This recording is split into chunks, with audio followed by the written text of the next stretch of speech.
Good morning students. आज हम हिंदी 2 में चैप्टर 8 पढ़ेंगे और चैप्टर 8 में हमारा है कविता जिसका नाम है भिक्षुक।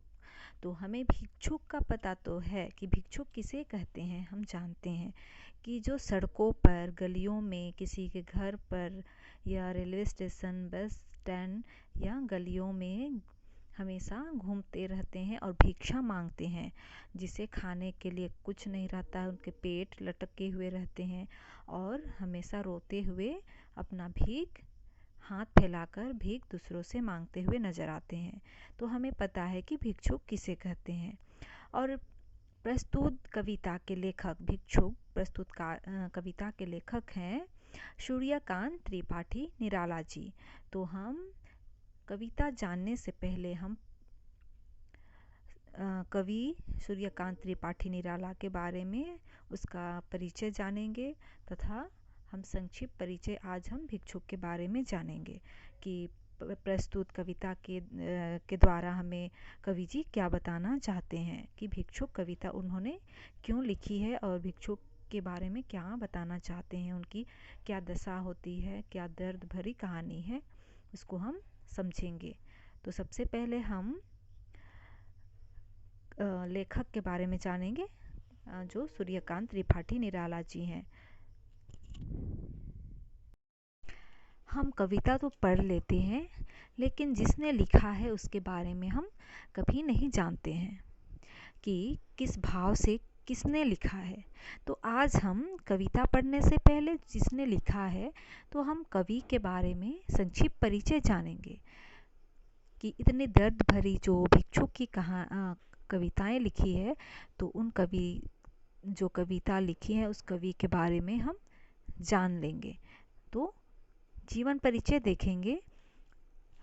निराला जी का जन्म सन 1896 में बंगाल के महिषादल राज्य में हुआ था और इनके पिता उत्तर प्रदेश के उन्नाव जिले के निवासी थे, किंतु आजीविका के लिए बंगाल चले गए थे। यानी कि हम देख रहे हैं कि निराला जी का जन्म सन 1896 में बंगाल में हुआ, लेकिन उनके पिता जो थे वे उत्तर प्रदेश के थे, लेकिन अपनी नौकरी की तलाश में उन्हें बंगाल आना पड़ा।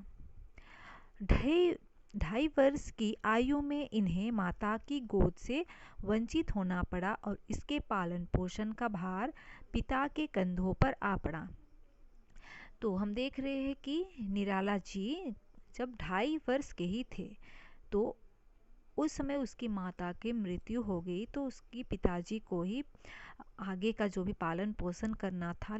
जो कवि हैं त्रिपाठी जी, तो सूर्यकांत त्रिपाठी निराला जी का पालन पोषण उनके पिता ने ही किया। निराला जी की प्रारंभिक शिक्षा महिषादल में हुई और संस्कृति, बांग्ला और अंग्रेजी का अध्ययन इन्होंने घर पर ही किया। सन 1961 में इसका देहावसान हो गया। निराला जी एक बहुमुखी प्रतिभा के धनी साहित्यकार थे। कविताओं के अतिरिक्त इन्होंने उपन्यास, कहानियां, आलोचना, निबंध और संस्मरण भी लिखे हैं। इनकी मुख्य काव्य रचनाएं हैं परिमल, गीतिका, अनामिका, तुलसीदास, कुकुरमुत्ता, अनिमा, अफरा, बेला, नए पत्ते, आराधना, अर्चना आदि। मूलतः ये कवि थे और छायावाद के प्रमुख प्रवक्ता में से एक थे।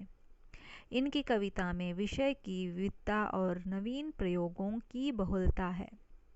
श्रृंगार, रहस्यवाद, राष्ट्र प्रेम, प्राकृति वर्णन के अतिरिक्त शोषण और वर्ण भेद के विरोध, विद्रोह, शोषितों एवं दिनहीन जन के प्रति सहानुभूति तथा पाखंड और प्रदर्शन के प्रति व्यंग्य इनके काव्य की विशेषताएं हैं। निराला जी का मुक्त एवं क्रांतिकारी स्वभाव परंपरागत छंद विधान को स्वीकार न कर पाया और इन्होंने मुक्त छंद की शुरुआत की। इन्होंने छंद की भाषा तथा भाव के स्तर पर अनेक नए प्रयोग किए, जिनके काव्य में संस्कृतिनिष्ठ खड़ी बोली का प्रयोग हुआ है। यानी कि इन्होंने जो भी भाषा अपनी भाषा में जो भी कविताएं लिखी हैं, जो कहानियां लिखी हैं, वे संस्कृति निष्ठ खड़ी बोली का प्रयोग हुआ है। तो खड़ी बोली किसे कहते हैं हमें पता नहीं है। खड़ी बोली जो हिंदी जो भाषा है, उन्हें ही अभी जो हिंदी हम बोलते हैं इसे ही खड़ी बोली कहा जाता है। तो कवि जी सूर्यकांत त्रिपाठी, निराला जी जितने भी अपनी कविताएं लिखे हैं, कहानियां लिखे हैं, सब हिंदी में ही है, खड़ी बोली में है। तो अब हम कवि के बारे में भी समझ चुके हैं कि कवि का जन्म कहाँ हुआ था, इनका पालन पोषण किसने किया और ये किन किन कविताओं का, कहानियों का रचना किए हैं और किन भाषाओं में किए हैं। तो हमने इसको समझ लिया है। तो आज हम जो कविता लिखी गई है भिक्षुक, तो भिक्षुक कविता का भाव समझेंगे, सारांश समझेंगे कि लेखक ने हमें ये भिक्षुक कविता के माध्यम से क्या बताना चाहते हैं। तो आज हम संक्षिप्त परिचय भिक्षुक के बारे में जानेंगे। तो हमें भिखारियों के जीवन के बारे तो पता ही है।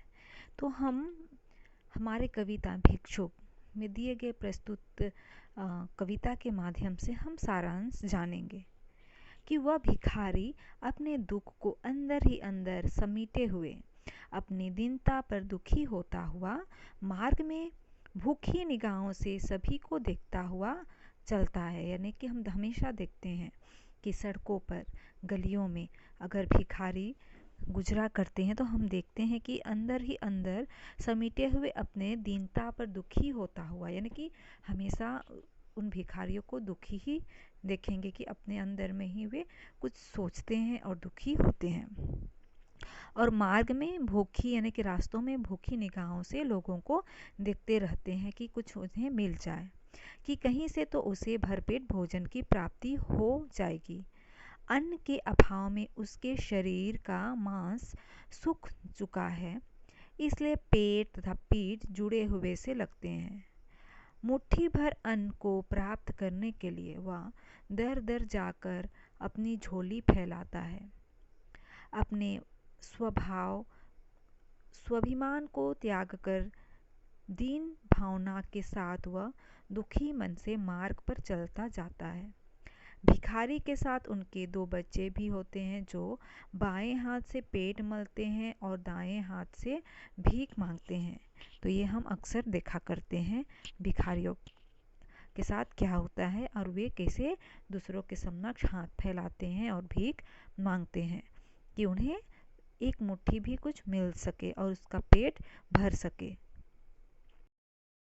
मांगने के लिए लोगों के सामने फैला रहते हैं हाथ अपना, भूख प्यास से व्याकुल होकर यानी कि परेशान होकर जब उनके ओंठ सूख जाते हैं तब वह ईश्वर से प्रार्थना करते हैं और भीतर ही भीतर रोते रहते हैं और कहते हैं।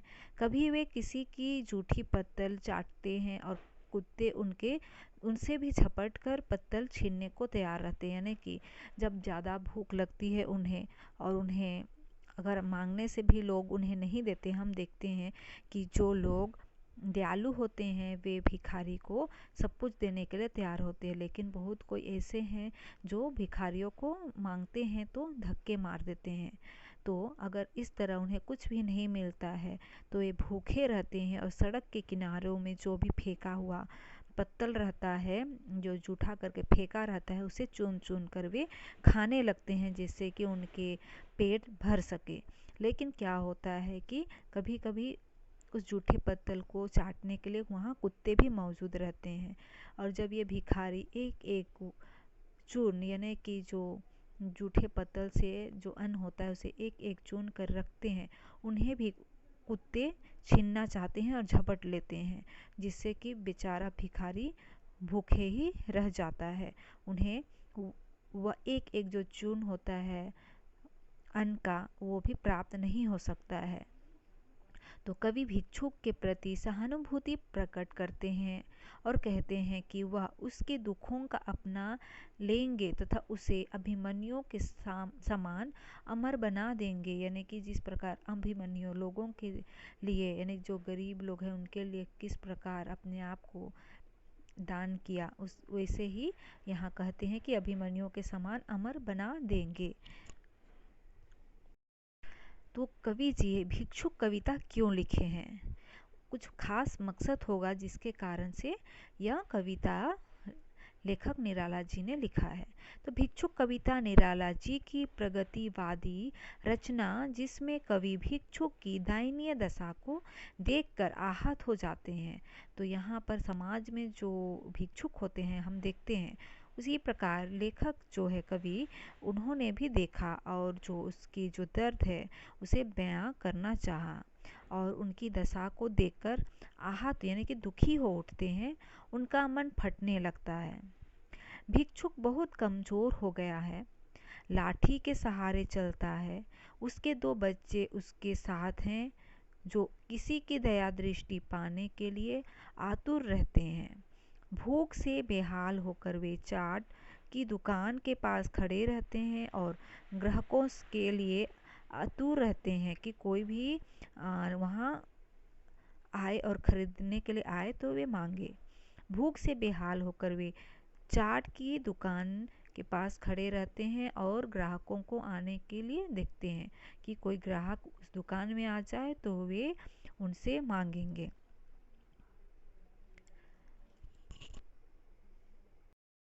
कवि के हृदय में भिक्षुक के प्रति सहानुभूति है। वह अपनी कविता द्वारा समाज में भिक्षुक के प्रति सहानुभूति उत्पन्न करके उसकी दशा सुधारने का प्रयास करने का भाव रखते हैं कि समाज में कोई भी ऐसे भिक्षुक यानी भिखारी ना हो और इस तरह का उन्हें दुख ना हो। तो कवि जब देखे सड़कों पर, सड़क के किनारे भीख मांगते हुए, तो उन्होंने जो भाव उनके हृदय में जो आया, जो समझे, उन दर्द को प्रस्तुत कविता के माध्यम से बयां करना चाहे हैं। और जो कवि हैं उनका प्रस्तुत कविता लिखने का उद्देश्य यही रहा है कि भिखारी की दयनीय दशा का वर्णन करके बुद्धिजीवी वर्ग को झकझोरने की कविता का मुख्य उद्देश्य है। पेट को महसूस कर भिखारी के बच्चे अपनी भूख की विकलता से छुटकारा पाने की चेष्टा करते हैं, पर क्या इस प्रकार वे भूख को मिटाने में सफल हो सकते हैं? मानवता उस समय आहत हो उठती है जब उनके झूठी पत्तल भी कुत्ते छीन लेने के लिए तैयार हो जाते हैं। अपने प्रगतिवादी विचारों से सहृदय व्यक्तियों की सोई आत्मा को जगाना ही कवि का उद्देश्य है, जिसमें वह पूरी तरह सफल हुए हैं। भिक्षुक कविता निराला जी की बहुचर्चित सफल कविता है, जिसमें भिखारी का बड़ा ही करुणाजनक किंतु यथार्थ चित्र खींचा गया है। तो प्रस्तुत कविता का संक्षिप्त परिचय हमने आज जाना है कि कवि जो सूर्यकांत त्रिपाठी निराला हैं, तो भिक्षुक जो कविता लिखे हैं तो किस मकसद से लिखे हैं।